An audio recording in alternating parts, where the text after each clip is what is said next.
السلام علیکم۔ حضرت عمر رضی اللہ عنہ کا ایمان لانے کا قصہ۔ حضرت عمر جن کے نام پاک نام پر آج مسلمانوں کو فخر ہے اور جن کے جوش ایمانی سے آج 1300 برس بعد تک کافروں کے دل میں خوف ہے، اسلام لانے سے پہلے مسلمانوں کے مقابلہ اور تکلیف پہنچانے میں بھی ممتاز تھے۔ نبی اکرم صلی اللہ علیہ وسلم کے قتل کے در پہ رہتے تھے۔ ایک روز کفار نے مشورہ کی کمیٹی قائم کی کہ کوئی ہے جو محمد کو قتل کر دے۔ عمر نے کہا کہ میں کروں گا۔ لوگوں نے کہا کہ بے شک تم ہی کر سکتے ہو۔ عمر تلوار لٹکائے ہوئے اٹھے اور چل دیے۔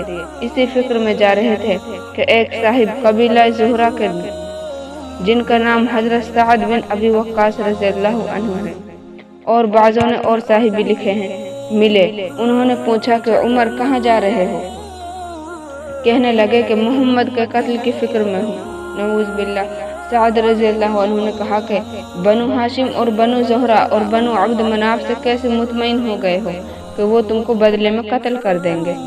اس جواب میں بگڑ گئے اور کہنے لگے کہ معلوم ہوتا ہے کہ تو بھی بے دین یعنی مسلمان ہو گیا، لا پہلے تجھی کو مٹا دوں۔ یہ کہہ کر تلوار سونچ لی اور حضرت سعد نے بھی یہ کہہ کر ہاں میں مسلمان ہو گیا تلوار سنبھالی۔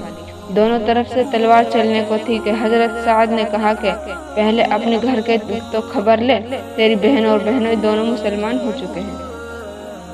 یہ سننا تھا کہ حضرت عمر غصے سے بھر گئے اور سیدھے بہن کے گھر گئے۔ وہاں حضرت خباب رضی اللہ عنہ جن کا دونوں میاں بیوی کو قرآن شریف پڑھا رہے تھے، حضرت عمر نے کواڑ کھلوائے۔ ان کی آواز سے حضرت خباب تو جلدی سے اندر چھپ گئے اور وہ صحیفہ بھی جلدی میں باہر ہی رہ گیا جس پر آیت قرآن لکھی ہوئی تھی۔ ہمشیرہ نے کواڑ کھولے۔ حضرت عمر کے ہاتھ میں کوئی چیز تھی جس کو بہن کے سر پر مارا، جس سے سر سے خون بہنے لگا اور کہا کہ اپنی جان کی دشمن تو بھی بے دین بد دین ہو گئی۔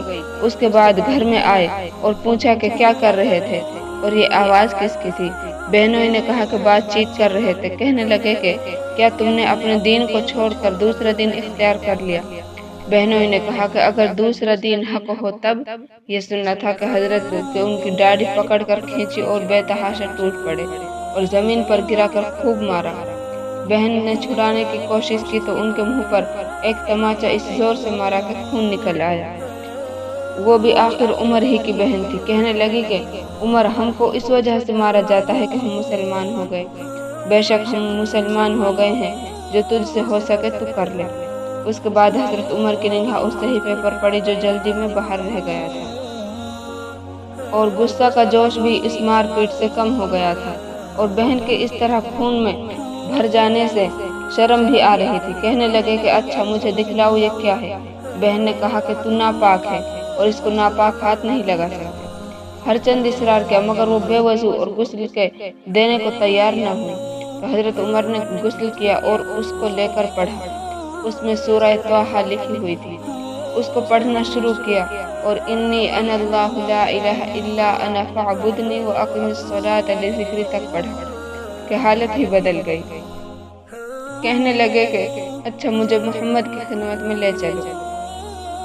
یہ الفاظ سن کر حضرت خباب اندر سے نکلے اور کہا کہ اے عمر، تمہیں خوشخبری دیتا ہوں کہ کل شب پنج شنبہ میں حضور اقدس صلی اللہ علیہ وسلم نے دعا مانگی تھی کہ یا اللہ عمر اور ابو جہل میں جو تجھے زیادہ پسند ہو اس سے ایمان اسلام کو قوت عطا فرما۔ یہ دونوں قوت میں مشہور تھے۔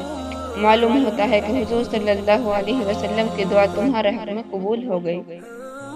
اس کے بعد حضور صلی اللہ علیہ وسلم کی خدمت میں حاضر ہوئے اور جمعہ کی صبح کو مسلمان ہوئے۔